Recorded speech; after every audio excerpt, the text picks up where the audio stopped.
ज्यादातर लोग अपने दुखों की वजह दूसरों को मानते हैं, जबकि कई बार ऐसा होता है कि हमें कोई दूसरा दुख नहीं पहुंचाता, बल्कि हम अपने दुखों की वजह खुद ही बन जाते हैं। इस बात से हमें खुद को बचाना चाहिए, क्योंकि ऐसा करने से हम खुद को ही परेशान करते हैं और डिप्रेशन में चले जाते हैं।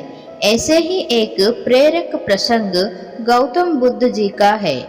चलिए इस कहानी को सुनते हैं। एक बार गौतम बुद्ध नगर में घूम रहे थे। तभी बुद्ध ने सुना कि उस नगर में रहने वाले कुछ लोग बुद्ध को बुरा भला कह रहे हैं और बद्दुआएं दे रहे हैं। ऐसा इसीलिए हुआ क्योंकि उस नगर में रहने वाले कुछ बुद्ध विरोधियों ने आम नागरिकों को मन में ये बिठा दी कि गौतम बुद्ध एक ढोंगी व्यक्ति है और ये उनके धर्म को भ्रष्ट कर रहे हैं। इस वजह से उस नगर में रहने वाले बुद्ध को पसंद नहीं करते थे और उनको अपना दुश्मन मानते थे। गौतम बुद्ध ने जब नगरवासियों के इन उल्हाने को सुना तो वो एक कोने में शांति के साथ खड़े हो गए और उनकी बुरी बातों को आराम से सुनते रहे। इस दौरान बुद्ध ने कोई प्रतिक्रिया नहीं दी।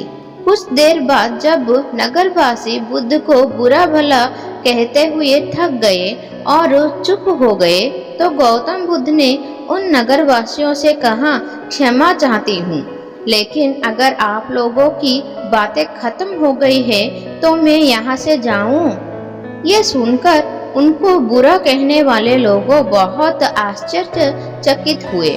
तभी वहाँ मौजूद लोगों में से एक व्यक्ति ने बोला, हम लोग तुम्हारा गुणगान नहीं कर रहे हैं, तुमको उल्हाने दे रहे हैं और तुम्हें बुरा बोल रहे हैं। क्या तुम पर इन बातों का कोई असर नहीं हो रहा है? उस व्यक्ति की बात का जवाब देते हुए गौतम बुद्ध ने कहा, आप सब चाहे मुझे कितनी भी गालियां दें या कितनी भी बुरा कहें, मैं इन्हें खुद पर नहीं लूंगा, क्योंकि मैं जानता हूँ कि मैं कुछ गलत नहीं कर रहा हूँ। इसीलिए इन बातों का जब तक मैं स्वीकार नहीं करता तब तक इनका मुझ पर कोई असर नहीं पड़ रहा है। गौतम बुद्ध ने आगे कहा, जब मैं इन गालियों और बुराई को अपने ऊपर लूंगा ही नहीं तो ये निश्चित तौर पर आपके पास ही रह जाएगी और मुझ पर असर नहीं करेगी। गौतम बुद्ध का ये प्रेरक प्रसंग हमें ये शिक्षा देता है कि इस बात के लिए प्रेरित करता है कि जब आप गलत नहीं हैं तो किसी की गलत और नेगेटिव बातों का असर कभी भी खुद पर नहीं लेना चाहिए, क्योंकि इससे आप अपने ही दुखों की वजह खुद बन सकते हैं।